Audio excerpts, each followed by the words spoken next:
Hello there, thanks so much for tuning in. So I'm Tim, this is a channel all about my hobbies. Today's hobby is Games Workshop related, and it's a flick through the brand new White Dwarf issue 490. Before we delve into these wonderful pages, if you could just double check if you're subscribed to the channel or not.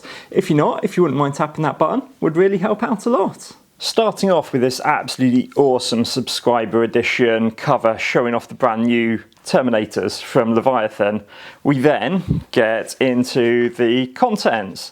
We're straight into readers' letters, and on the second page there's a rather cruel inclusion of this person's Tau Aeronautica Imperialis fleet with absolutely no mention at all that they've discontinued the game.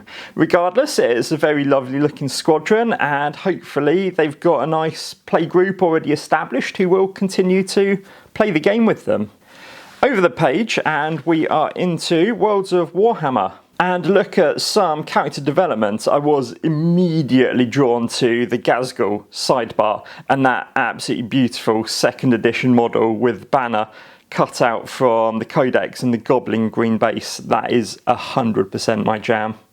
Then they mention about how the Heresy concept started way back in 1988 as a quick throwaway and a reason why two identical forces were fighting each other in the original AT Adeptus Titanicus box set. We then come on to a huge section all about the brand new White Dwarf Bunker, a virtual gaming club. I haven't really delved too deeply into it, but the concept seems pretty cool. Whether the practicalities of it will continue and whether it will maintain a strong presence in the magazine waits to be seen really, but that's actually rather cynical of me. Really bad, Tim. There's also, if we carry on flicking through, there's so much detail in here. There's like patrols, leagues, stuff, scenarios and stuff to play for each of the sort of games, I guess. All sorts of stuff going on in here. Like, it's a really, really big section. But yeah, there's also a load of cardboard inserts in this issue for the bunker and the missions and the usual pop-out cards. And it's interesting that they're not actually attached into the spine itself and they're loose. And I think that that's actually better. Yes, they might get lost, but it doesn't ruin the actual readability of the magazine anymore. They've moved the painting tutorial into the bunker section too, and there's a plethora of Termagant colour schemes going on in here and on the next page. I really like the one with the pink carapace is my favourite, I think. What I really like though is the little hobby tips, or hobby hacks as they've called it, using offcuts of bits of sprue to make rubble bases and painted up. That actually looks really, really nice. There's some more great looking models on show throughout all of this continuation of the bunker section, and then we're into the Warhammer 40k section.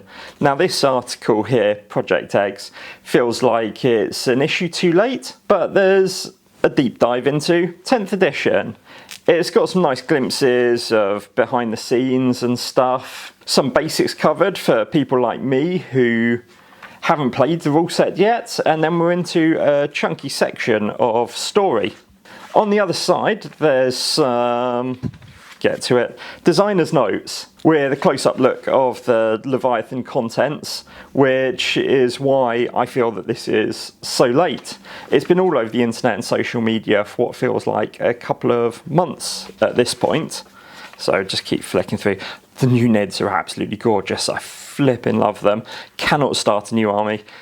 It's tempting. It's really tempting. They are amazing. The battle report is naturally showcasing Space Marines versus Tyranids from the box set, and I'll quickly skip past that to avoid any spoilers. We move into the Age of Sigmar department, and now I can really sort of show how little I know about this game. Tale of Four Warlords does continue, and there are some lovely looking, where are they? There we go, squigs. Gloomspy Gits are a really flavourful force, the old Bad Moon goblins, I guess, from the early days. Yeah, really flavourful force. We turn over and there's more fiction going on So yeah, there is that. It's just pages and pages of stories. Then we look at the Sylvaneth, who, if I understand this correctly, should not be called wood elves or tree folk. But yeah, there's a section on these. They look quite nice. Those guys with the mushrooms and stuff. Very interesting take. I like that a lot. There's some really cool bases going on here as well. Continues over the page. Huge army there. One day I'll be able to get a huge army going on like that of my own. Continuing on. That's really nice with all of the flames and stuff. That's pretty awesome.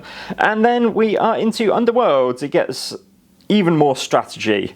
They seem to do these articles really, really regularly nowadays. So that continues. And then we're into Necromunda. I really love how much ongoing support this game gets. And there's even going to be the revised rulebook coming out soon too, which is absolutely amazing. Continuing over, so that's sort of scenarios and a wrap up of the Aranthane succession, which is pretty cool. Some lovely models here, some lovely sort of sandy, like dust blown scenery there, which I really like the look of. Then we're into Blood Bowl. Blood Bowl sees a few paragraphs covering a league that's apparently been happening. Then we're into, once all the league wrap up is done, there's lots and lots of that going on, which is good to see. We're into, surprise, surprise, some more fiction in the Black Library section. There seems to be a lot of fluff going on in these recent issues rather than rules. And so we come to the end once we get through all of this story. It's quite a long one, to be fair. You do get value if fiction is your thing. We're into the wrap up at the end, and we've got some really lovely looking Votann, I want to say, or in a hoverbike things in an orange paint scheme. I always love an orange paint scheme. There's just something very striking about it. I keep thinking I've got one unpainted Ambot from Necromunda. The other one's kind of like a rusty white. It's quite nice.